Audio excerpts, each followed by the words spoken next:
నమస్కారం వార్తలకు స్వాగతం. ముందుగా ముఖ్యాంశాలు.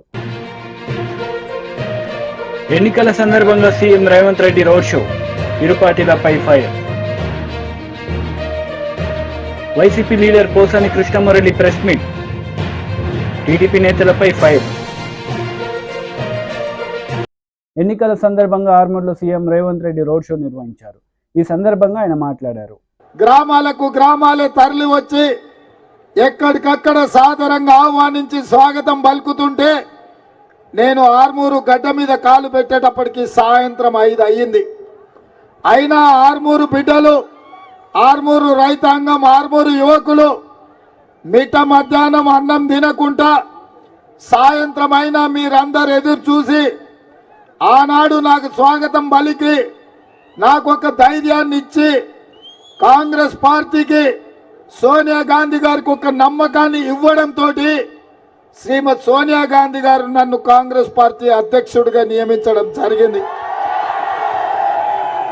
వాస్తవంగా కాంగ్రెస్ పార్టీ అధ్యక్షుడిగా అవకాశం రావడానికి ఆనాడు ఆర్మూర్లో ఈ రైతాంగం చేసిన దీక్ష, ఆనాడు మీరు అండగా నిలబడ్డారు కాబట్టి ఈనాడు పిసిసి అధ్యక్షుడినై రాష్ట్రం నలుమూలలో తిరిగి తండాలలో, గూడాలలో, మారుమూల పల్లెల్లో ప్రతి పేదవాడి తలుపు తట్టి ప్రతి పేదవాడి గుండెకు చేరుకొని ప్రజల్ని సమన్వయం చేసి 4 కోట్ల ప్రజల్ని కాంగ్రెస్ పార్టీ వెంట నడిపించినందుకు ఈనాడు ప్రజలు ఆశీర్వదించి 65 సీట్లు గెలిపించి తెలంగాణ రాష్ట్రానికి ముఖ్యమంత్రిగా చేసి మళ్ళీ ఈరోజు ఆర్మూర్ అంబేద్కర్ చౌరస్తాలో తెలంగాణ రాష్ట్ర ముఖ్యమంత్రిగా మీ ముందల నిలబడి నేను ఈరోజు మాట్లాడుతున్న మిత్రులారా, ఈరోజు నేను ఈ స్థాయికి చేరడానికి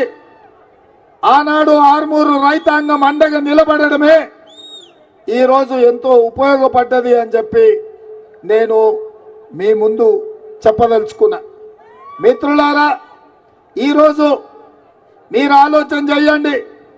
2014లో 100 రోజుల్లో చక్కెర కర్మాగారం తెరుస్తా అని మాట ఇచ్చి చంద్రశేఖరరావు కుమార్తె కల్వకుంట్ల కవిత ఎన్నికల బరిలో దిగింది.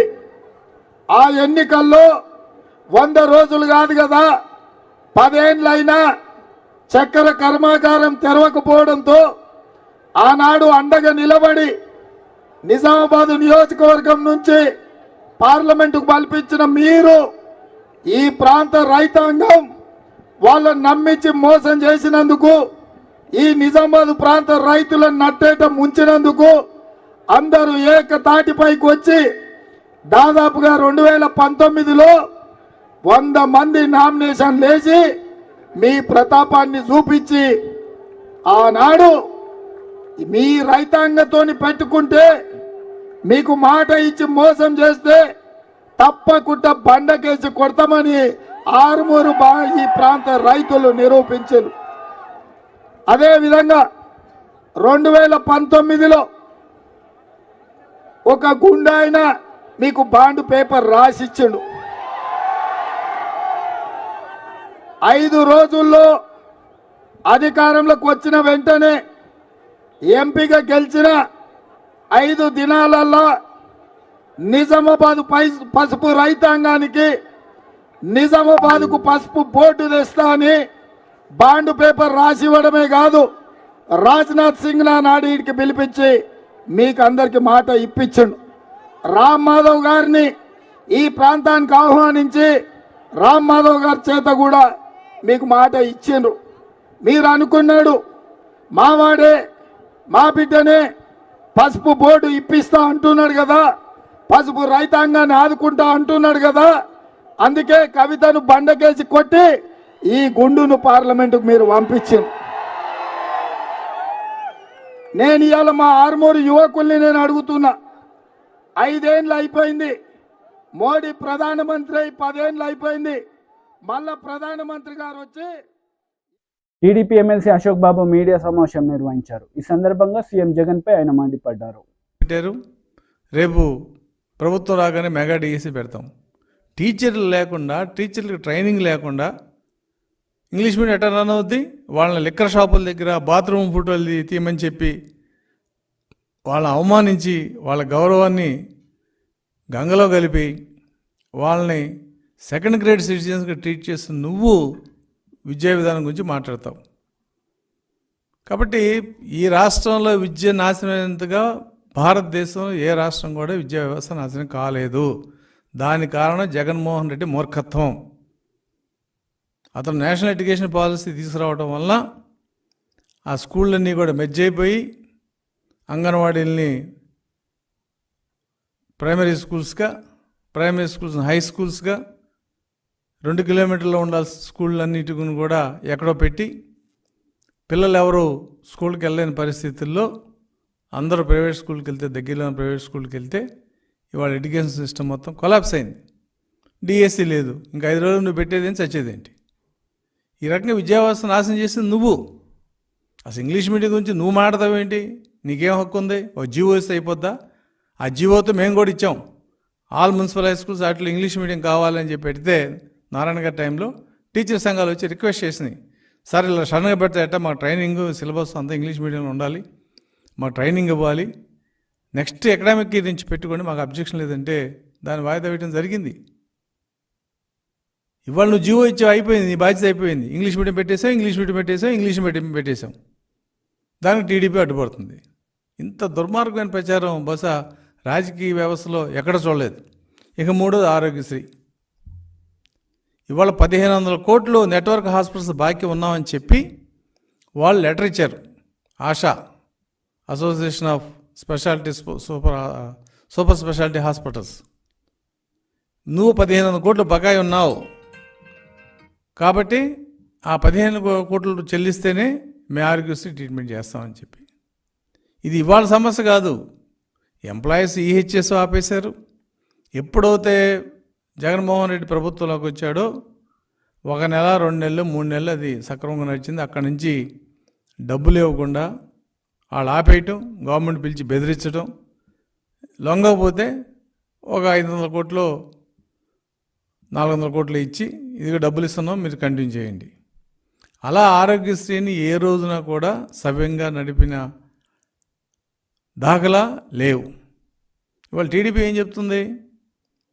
ప్రతి కుటుంబానికి రాష్ట్రంలో అంటే ఆర్థిక స్థాయితో సంబంధం లేకుండా ఒక మెరుగైన ఇన్సూరెన్స్ స్కీమ్, అంటే ప్రతి కుటుంబానికి 25 లక్షల రూపాయల వరకు ఇన్సూరెన్స్ స్కీమ్ తీసుకొస్తాము.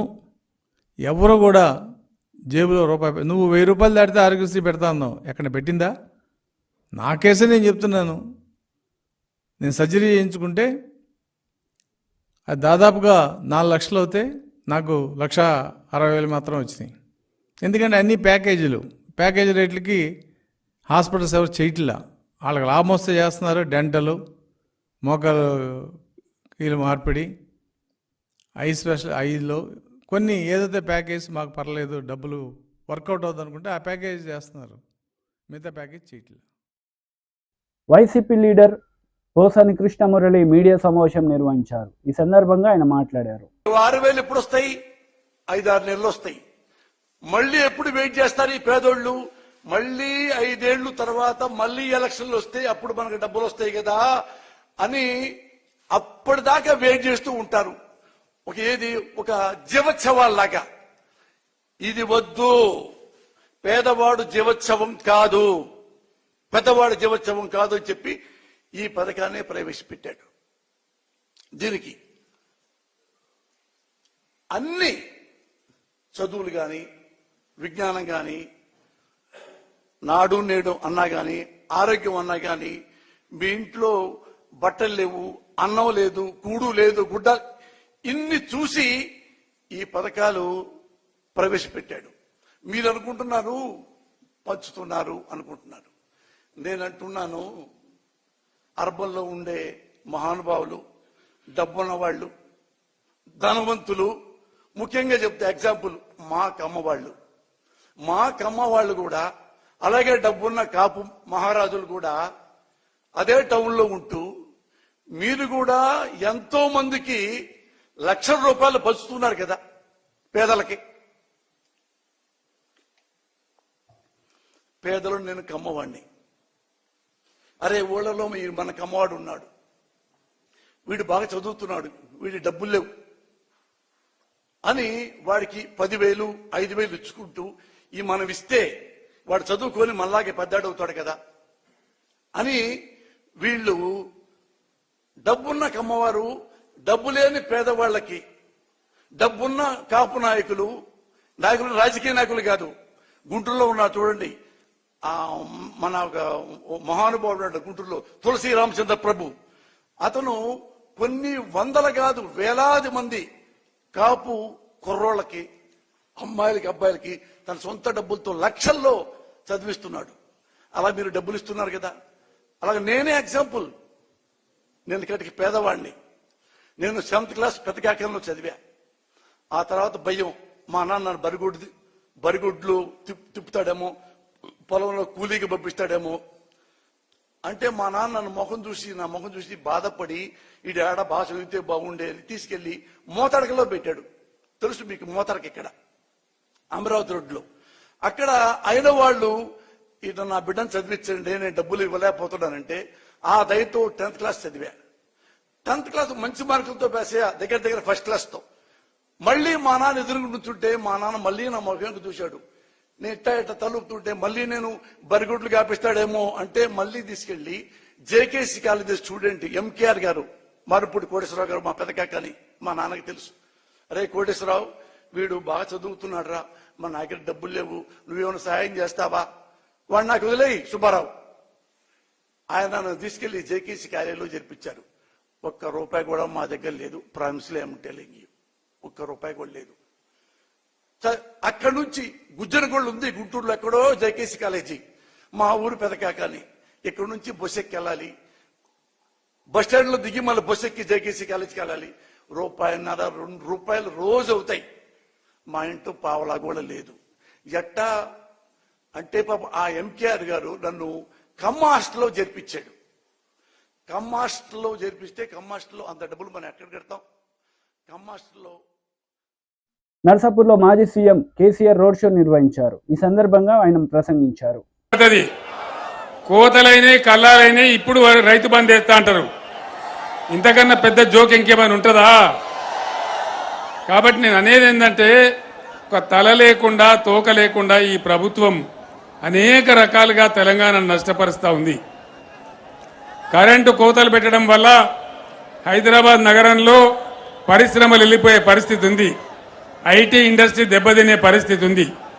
మన నర్సాపూర్ ప్రాంతానికి వస్తే బ్రహ్మాండంగా నేను కోమటి బండల నుంచి ప్రత్యేకమైన లైన్ వేయించిన, మంచినీళ్ళు బాగా రావాలని, కాళేశ్వరం ప్రాజెక్టుతోని నర్సాపూర్ లింక్ కావాలని, ఇక్కడ 1,50,000 ఎకరాలకు నీళ్లు రావాలని మన శంకరంపేట నుంచి కాలువలు తవ్వుతా ఉన్నారు. అవన్నీ మీ కళ్ళ ముందట్నే ఉన్నాయి. మల్లాన్న సాగర్ నుంచి ఒకసారి నీళ్లు రావడం మొదలైతే నర్సాపూర్ బంగారు తునుక అవుతుంది.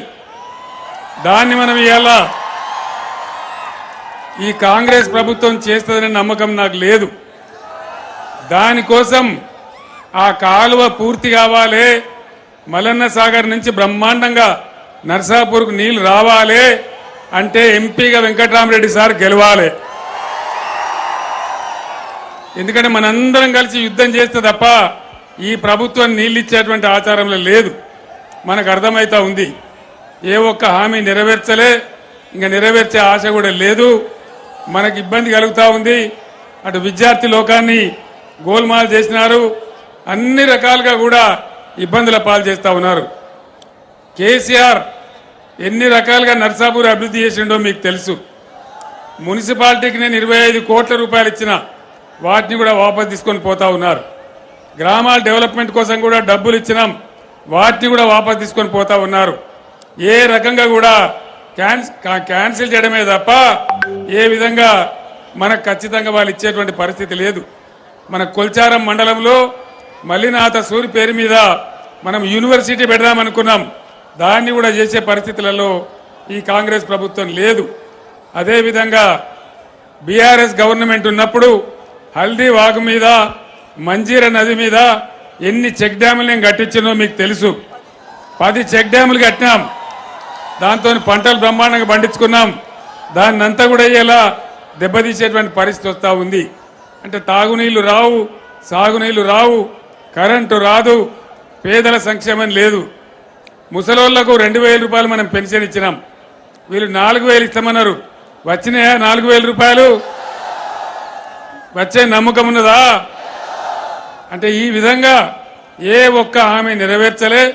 ప్రతిదానికి ఏదో తొండి పెట్టడం, అబద్ధాలు చెప్పడం. పైగా వాళ్ళ నాయకుడు రాహుల్ గాంధీ వచ్చి మొన్న నిర్మల్లో మాట్లాడుకుంటూ గవర్నమెంట్ ఆల్రెడీ 2,500 రూపాయలు ఇస్తా ఉన్నదని చెప్పినారు. మహిళలకు, ప్రతి ఇంట్లో మహిళలకు 2,500 ఇస్తామన్నారు. వచ్చిందా? ఒక్కలకు కూడా రాలేదా? నర్సాపూర్ కాడ వచ్చిందట కదా, తెత్తానే మదన్ రెడ్డి కాంగ్రెస్ లో వచ్చిందట కదా, తేలేదా మదన్ రెడ్డి?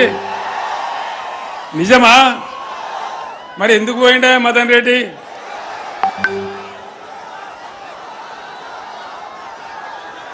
పైచలక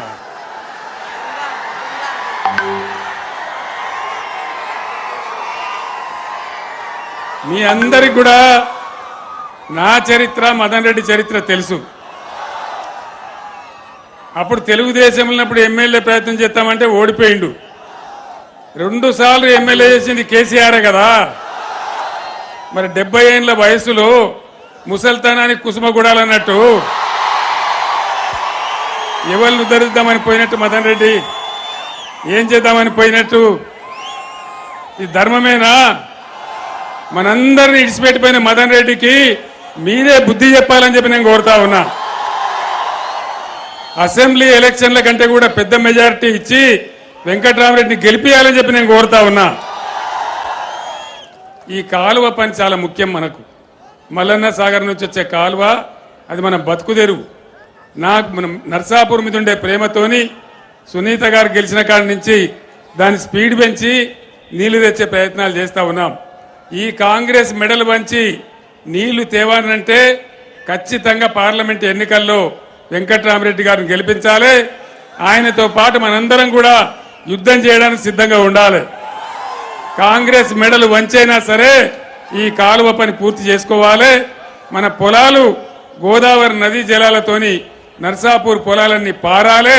అదే కేసీఆర్ కళ అని చెప్పి నేను మాట్లాడుతూ ఉన్నా. ఇక ఇంకో పార్టీ నరేంద్ర మోడీ. ఏమన్నా పైసా లాభమైందా నరేంద్ర మోడీతోని?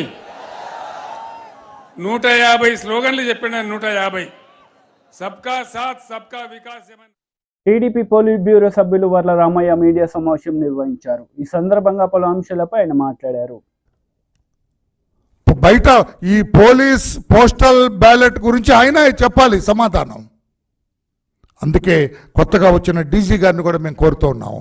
అయ్యా, మీరు కూడా అర్థం చేసుకోండి, చాలామంది విధి నిర్వహణలో బయట రాష్ట్రాల్లో ఉన్నారు, మన రాష్ట్రానికి చెందిన పోలీసు అధికారులు, సిబ్బంది. వాళ్ళందరినీ కూడా ఎన్నికలకి పిలిపించండి. 13వ తారీఖున ఓటేస్తారు, మళ్ళీ 14న కావాలంటే వెళ్తారు. మహారాష్ట్రలో 20వ తారీఖు వరకు మహారాష్ట్రలో లేదు పోలింగ్. మీ నోడల్ ఆఫీసర్ మీరు కూడా దీని మీద స్పందించి అవసరమైతే nodal officer let him go to election commission. Me police nodal officer has to go to Delhi. Delhi వెళ్ళి కూర్చొని వాళ్ళకి ఆర్డర్స్ ఇప్పించాలా, వాళ్ళకు ఒక మూమెంట్ ఆర్డర్ ఇవ్వాలి. మహారాష్ట్ర నుంచి వెళ్ళండి ఆంధ్రప్రదేశ్కి, మీ ప్రాంతాలకు వెళ్ళండి, ఓటు వినియోగించుకోండి, మరలా తిరిగి రండి. ఒకవేళ అది క్లిష్ట పరిస్థితులు అయినట్లయితే మీరు పోస్టల్ బ్యాలెట్ వినియోగించే అవకాశాన్ని వాళ్ళకు కల్పించండి అని చెప్పి కూడా డీజీ గారిని కోరుతున్నాం. పోలీస్ నోడల్ ఆఫీసర్ ఎవరో వారిని కూడా మేము కోరుతున్నాం. ఏ ఒక్క పోలీస్ అధికారి కూడా, పోలీసు సిబ్బంది కూడా ఓటు వేయకుండా ఉండే పరిస్థితులు ఉండటానికి వీలేదు. ప్రతి పోలీస్ అధికారికి, ప్రతి పోలీస్ సిబ్బందికి కూడా ఓటు వినియోగించే హక్కు కల్పించండి. ఆ హక్కుని కాలరాయటానికి వీలేదని చెప్పి కూడా తెలియజేస్తూ మేము సెంట్రల్ ఎలక్షన్ కమిషన్ కూడా కోరుతున్నాం. వెంటనే స్పందించండి. టైం కూడా లేదు, వాళ్ళు మహారాష్ట్ర నుంచి రావాలి.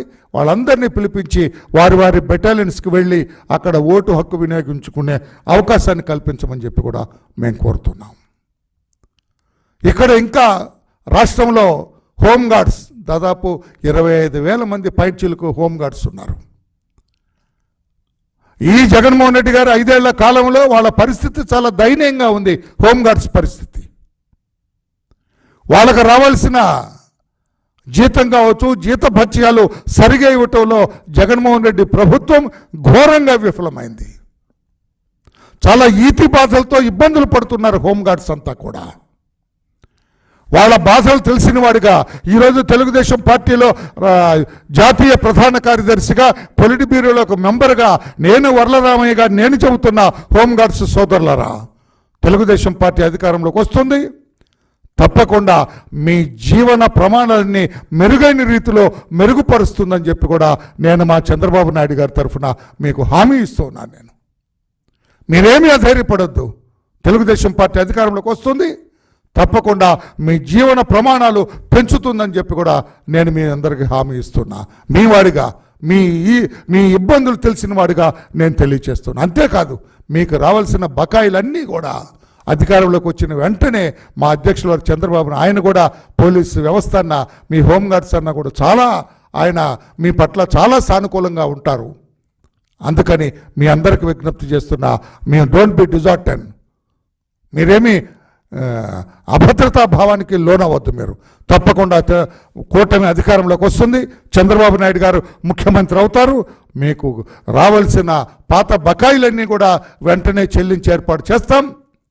మీ ఫ్యామిలీస్కి కూడా కావలసిన ఈ హెల్త్ ఇన్సూరెన్సెస్ కానీ, మీకు వ్యక్తిగతంగా హెల్త్ ఇన్సూరెన్స్ కానీ ఇవన్నీ కూడా చంద్రబాబు నాయుడు గారికి తెలియజేసి ముఖ్యమంత్రిగా ఆయన మీ పట్ల సానుకూలంగా వ్యవహరించేటట్లుగా చూస్తామని చెప్పి కూడా మీ వాడిగా నేను మీ అందరికీ హామీ ఇస్తున్నాను. మహిళా కమిషన్ మాజీ చైర్పర్సన్ వాసిరెడ్డి పద్మ మీడియా సమావేశం నిర్వహించారు. ఈ సందర్భంగా పలు అంశాలపై ఆమె మాట్లాడారు. అటాక్లకి ఒక ఉసిగొలుపుతున్నారు. పైన అధిష్టానం సంకేతం లేకుండా, చంద్రబాబు గారి సంకేతం లేకుండా ఈ రోజున హోమ్ మినిస్టర్ మీద, దళిత మహిళ మీద దాడులకు పాల్పడేటటువంటి ధైర్యం తెలుగుదేశం పార్టీ నాయకులు చేస్తారా? ఇది డైరెక్ట్ గా చంద్రబాబు ప్రోద్బలంతో జరుగుతున్నటువంటి దాడులు అనడానికి ఎటువంటి సందేహం ఇవాళ మాకు కలగడం లేదు. గతంలో కేంద్ర హోమ్ మినిస్టర్ అమిత్ షా మీద తిరుపతిలో రాళ్లేయించినటువంటి గనులు ఈ తెలుగుదేశం పార్టీ వాళ్ళు. అంటే మీకు కేంద్ర హోమ్ మినిస్టర్ అంటే లెక్కలేదు, రాష్ట్ర హోమ్ మినిస్టర్ అంటే లెక్కలేదు, మహిళలంటే లెక్కలేదు, దళితులంటే లెక్కలేదు. ఇష్టానుసారంగా మీరు దాడులకి రాళ్లతోటి కర్రలతోటి దాడులకి పాల్పడతారు. మీరు ఈ రోజు జగన్మోహన్ రెడ్డి గారి ప్రభుత్వము అరాచకాలని చెప్పి మాట్లాడతారు. చంద్రబాబు అరాచకాల గురించి మాట్లాడేటటువంటి అర్హత మీకుందా?